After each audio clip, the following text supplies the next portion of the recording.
Hi friends, എല്ലാവർക്കും പുതിയൊരു വീഡിയോയിലേക്ക് സ്വാഗതം. ശേഖരൻ ഗായത്രി അമ്മയുടെ ഫോട്ടോ നോക്കിയിട്ട് പറയും, ഞാൻ മാത്രമല്ല അമ്മയുടെ കാരുണ്യം കൊണ്ട് ജീവിക്കുന്ന എത്രയോ ജീവിതങ്ങൾ ഇരുട്ടിലായി. ഗായത്രി അമ്മയെ യമപുരിയിലാക്കിയ എൻ്റെ ജീവിതം ഇരുട്ടിലാക്കിയ ആരെയും ഞാൻ വെറുതെ വിടില്ല. ഉദയനൊരമ്മയാണ് സത്യം. ഇങ്ങനെ ശേഖരൻ ഗായത്രി അമ്മയുടെ ഫോട്ടോ നോക്കി സംസാരിച്ച് നിൽക്കുമ്പോഴാണ് പാർവതി അവിടേക്ക് വരുന്നത്.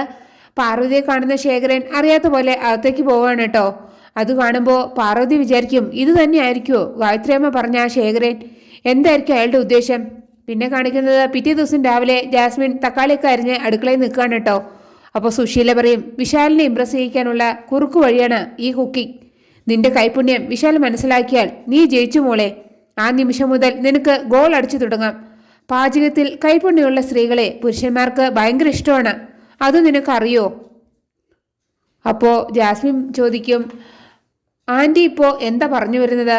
ഞാൻ കുക്കിംഗ് പഠിക്കണം. അത്ര നിർബന്ധമാണെങ്കിലേ ഞാൻ ഫോണിൽ നോക്കി പഠിക്കാം. അപ്പോൾ സുശീല പറയും, ഫോണിൽ നോക്കി കുക്കിംഗ് പഠിച്ചിട്ടൊന്നും കാര്യമില്ല മോളെ. കൈപ്പുണ്യം എന്ന് പറയുന്നതേ ജന്മനാൽ കിട്ടണം. നീ ആ ഹയർ സ്റ്റഡീസിന് പോയ നേരം കുക്കിംഗ് പഠിച്ചിരുന്നുവെങ്കിൽ വിശാലിൻ്റെ മനസ്സിൽ കയറി പറ്റാമായിരുന്നു. ആ പട്ടിക്കാട്ടിൽ നിന്ന് വന്ന ദരിദ്രവാസി പാർവതി എങ്ങനെയാണ് വിശാലിൻ്റെ മനസ്സിൽ കയറി പറ്റിയത്? അവളുടെ കൈപ്പുണ്യം തന്നെ. അത്രയ്ക്കൊന്നും പറ്റിയില്ല എങ്കിലും കുറച്ചെങ്കിലും നീ ശ്രമിച്ചാലും പറ്റില്ലേ? അപ്പോൾ ജാസ്മിൻ പറയും, ഞാൻ ട്രൈ ചെയ്ത് നോക്കാം, ഉറപ്പൊന്നും പറയാൻ പറ്റില്ല. അപ്പോഴാണ് പാർവതി അടുക്കളയ്ക്ക് വരുന്നത്. അപ്പോൾ പാർവതിയെ കാണുമ്പോൾ സുശീല ചോദിക്കും, നീ എന്തിനാ ഇപ്പം ഇങ്ങോട്ട് വന്നത്? നിനക്കെന്താ ഇവിടെ കാര്യം? അപ്പോൾ പാർവതി പറയും, വിശാൽ സാറിന് രാവിലത്തെ ഭക്ഷണം ഉണ്ടാക്കാൻ വന്നതാണ്. അപ്പോൾ സുശീല പറയും, അതാണ് ഞങ്ങളിപ്പോൾ ചെയ്യുന്നത്. നിന്റെ ഹെൽപ്പൊന്നും ഞങ്ങൾക്ക് ആവശ്യമില്ല. അപ്പോൾ പാർവതി പറയും, ഞാനാണ് എന്നും അത് ചെയ്യാറുള്ളത്. ഒന്ന് മാറി തന്നാൽ പെട്ടെന്ന് ചെയ്യാമായിരുന്നു.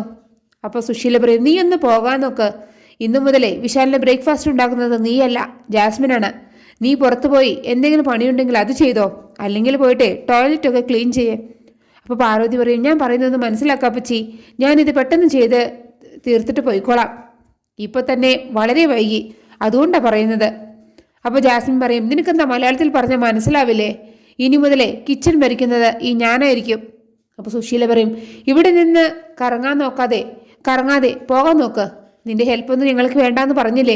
അപ്പോൾ പാർവതി വിഷമിച്ച് അവിടെ നിന്ന് പോവുകയാണ്. അപ്പോൾ സുശീല ജാസ്മിനോട് പറയും, അവൾക്ക് അതത്ര പിടിച്ചിട്ടില്ല, മുഖം വീർപ്പിച്ച് പോയത് കണ്ടില്ലേ? അപ്പോൾ ജാസ്മിൻ പറയും, പോട്ടെ ആൻറ്റി, എന്താ അവൾ ഊട്ടിയാലേ വിശാൽ ഉണ്ണു? എന്നിട്ട് ജാസ്മിൻ ഉണ്ടാക്കിയ സാമ്പാർ രുചിച്ച് നോക്കിയിട്ട് സുശീല പറയും, കൈപുണ്യത്തിൻ്റെ ലക്ഷണങ്ങളൊക്കെ കാണുന്നുണ്ട്. സാമ്പാറേ സൂപ്പറായിട്ടുണ്ട് ജാസ്മിൻ. ഈ ബ്രേക്ക്ഫാസ്റ്റിൽ വിശാൽ ഇംപ്രസ് ആവും. ഇതോടെ നീ ഇൻ, പാർവതി ഔട്ട്. പിന്നെ കാണിക്കുന്നത് ബ്രേക്ക്ഫാസ്റ്റ് കഴിക്കാൻ വന്ന വിശാലിന് ജാസ്മിനും സുശീലും കൂടെ ഇഡ്ഡലി വിളമ്പി കൊടുക്കുന്നതാണ്. പിന്നെ കുറച്ച് സാമ്പാറും കൊടുക്കുന്നുണ്ട് കേട്ടോ. അതിൽ നിന്ന് ഒരു വാ വിശാൽ കഴിച്ചതും ചോദിക്കും, ഇന്ന് ആരാണ് ബ്രേക്ക്ഫാസ്റ്റ് ഉണ്ടാക്കിയത്? വേറൊന്നും കൊണ്ടല്ല കേട്ടോ, എന്നും ഇല്ലാത്തൊരു ടേസ്റ്റ്, നന്നായിരിക്കുന്നു. ഇത് കേൾക്കുമ്പോൾ ജാസ്മിന് വലിയ സന്തോഷമാവാണ് കേട്ടോ. അപ്പോൾ ജാസ്മിൻ പറയും, ഞാനാണ് ഇന്നത്തെ ബ്രേക്ക്ഫാസ്റ്റ് ഉണ്ടാക്കിയത് വിശാലിന് ഇഷ്ടമായാലേ ഇനി എന്നും വിശാലിന് ഞാൻ ബ്രേക്ക്ഫാസ്റ്റ് ഉണ്ടാക്കി തരാം. ഇത് കേട്ടതും വിശാലെ പാർവതിയെ വിളിക്കുകയാണ് കേട്ടോ. അപ്പോൾ അത് കേൾക്കുമ്പോൾ ജാസ്മിൻ ചോദിക്കും, എന്തിനാണ് വിശാൽ ഇപ്പോൾ അവളെ വിളിക്കുന്നത്? അപ്പോൾ വിശാൽ പറയും, അവൾ വരട്ടെ, അവൾ കൂടെ ഇത് പഠിക്കണമല്ലോ. അപ്പോഴേക്കും അവിടേക്ക് പാർവതി വരികയാണ്. എന്നിട്ട് എന്തിനാണ് വിളിച്ചതെന്ന് ചോദിക്കാൻ കേട്ടോ. അപ്പോൾ വിശാൽ പാർവതിയോട് ചോദിക്കും, ഇന്ന് ആരാണ് പ്രഭാത ഭക്ഷണം ഉണ്ടാക്കിയത്? പാർവതിയാണോ? അപ്പോൾ പാർവതി പറയും, അല്ല വിശാൽ സാറേ, ജാസ്മിനും അപ്പച്ചിയും കൂടിയിട്ടാണ് ഉണ്ടാക്കിയത്. എന്നോട് പുറത്തു പോകാനും പറഞ്ഞു. അപ്പോൾ വിശാൽ പറയും, അങ്ങനെ പറ, ഇത് കണ്ടപ്പോഴേ എനിക്ക് സംശയം ഉണ്ടായിരുന്നു. ടേസ്റ്റ് ചെയ്ത് നോക്കിയപ്പോൾ അത് ബോധ്യമായി. എന്നിട്ട് ദേഷ്യത്തോടെ പറയും, ഇതിനൊന്നും ഒരു ടേസ്റ്റും ഇല്ല. ഇഡ്ഡലിയാണെങ്കിൽ പാറക്കല്ല് പോലെ, ഒരു മയവും ഇല്ല. അപ്പോൾ ജാസ്മിൻ പറയും, അതിനെ ഇഡ്ഡലി ഉണ്ടാക്കിയത് ആൻറ്റിയാണ്. ഇത് കേട്ടതും സുശീലം എല്ലായിടത്തും മുങ്ങാണ് കേട്ടോ. അപ്പോൾ വിശാൽ ജാസ്മിനോട് പറയും, ആഹാരത്തിന് രുചി ഉണ്ടാക്കണമെങ്കിലേ കൈപ്പുണ്യം ഉണ്ടാക്കണം. കൈപ്പുണ്യം ഉണ്ടാക്കണമെങ്കിൽ അമ്മയുടെ കൂടെ ചെറുപ്പത്തിലെ അടുക്കളയിൽ കയറണം. അപ്പോൾ ജാസ്മിൻ പറയും, എൻ്റെ കൈപ്പുണ്യം അറിയണമെങ്കിൽ ഞാൻ ഉണ്ടാക്കിയ ആഹാരം കഴിക്കണം. സാമ്പാർ ഞാൻ ഉണ്ടാക്കിയതാണ്. അപ്പോൾ വിശാൽ കുറച്ച് സാമ്പാർ എടുത്ത് രുചിച്ച് നോക്കുകയാണ് കേട്ടോ. എന്നിട്ട് ഒരു തുപ്പാണ്. എന്നിട്ട് ചോദിക്കും, ഇതാണോ സാമ്പാർ? അതോ പച്ചക്കറി രസമോ? ഉപ്പുമില്ല മുളകുമില്ല, പരിപ്പാണെങ്കിൽ തീരെ വെന്തിട്ടുമില്ല. അപ്പോൾ ജാസ്മിൻ പറയും, ഉപ്പിട്ടതേ ആൻറ്റിയാണ്, ഞാൻ തവി വെച്ച് ഇളക്കിയതേ ഉള്ളൂ. അപ്പോൾ വിശാൽ പറയും, നീ കൂടുതൽ ഇളക്കാൻ നോക്കാണ്ട് മര്യാദയ്ക്ക് ഇതെടുത്ത് പോകാൻ നോക്ക്. അപ്പോൾ ജാസ്മിൻ ആ സാമ്പാറും എടുത്ത് അടുക്കളയ്ക്ക് പോയിട്ട് ദേഷ്യത്തോടെ അത് ഉറക്കെ താഴെ വയ്ക്കുകയാണ് കേട്ടോ. അത് കാണുമ്പോൾ സുശീല പറയും, ഇങ്ങനെ വെച്ചാലേ ആ പാത്രം തവിട് പൊടിയാകും. അപ്പോൾ ജാസ്മിൻ പറയും, പാത്രമല്ല ആൻറ്റി, ഈ വീടാണ് തവിട് പൊടി ആകേണ്ടത്. അപ്പോൾ സുശീല പറയും, നീ നിന്ന് തുള്ളാതെ കാര്യം എന്താണെന്ന് പറ, തുറന്നു പറ, എന്നാലല്ലേ കാര്യം മനസ്സിലാവൂ. അപ്പോൾ ജാസ്മിൻ പറയും, ഞാൻ ഉണ്ടാക്കിയ സാമ്പാർ ഫ്ലോപ്പായി ആൻറ്റി. അപ്പോൾ സുശീല അതിൽ നിന്ന് കുറച്ച് രുചിച്ച് നോക്കിയിട്ട് പറയും, വിശാലിനെ കുറ്റം പറയാൻ പറ്റില്ല ജാസ്മിൻ, നീ എന്തായി ഉണ്ടാക്കിയിരിക്കുന്നത്, വായിൽ വയ്ക്കാൻ പറ്റില്ല. ഇത് കേട്ടതും ജാസ്മിൻ പറയും, ഇപ്പോൾ ഞാനായോ കുറ്റക്കാരി, ഇതുണ്ടാക്കിയ സമയത്ത് രുചിച്ച് നോക്കിയിട്ട് സൂപ്പറാണ് കിടലാണെന്നൊക്കെ തട്ടിവിട്ടത് ആരാണ്? അപ്പോൾ സുശീല പറയും, അപ്പോളേ അത് നല്ലതായിരുന്നു, ചിലപ്പോൾ തണുത്തതുകൊണ്ടായിരിക്കും ഫ്ലോപ്പായത്. അപ്പോൾ ജാസ്മിൻ പറയും, സാമ്പാർ ഫ്ലോപ്പായതിലൊന്നും അല്ല ആൻറ്റി എൻ്റെ സങ്കടം, പിന്നെ എന്താ നിൻ്റെ സങ്കടം, നീ കാര്യം പറ. അപ്പോൾ ജാസ്മിൻ പറയും, ആ പാർവതിക്ക് മുമ്പിലാണ് ഞാൻ ഇൻസൾട്ടായത്.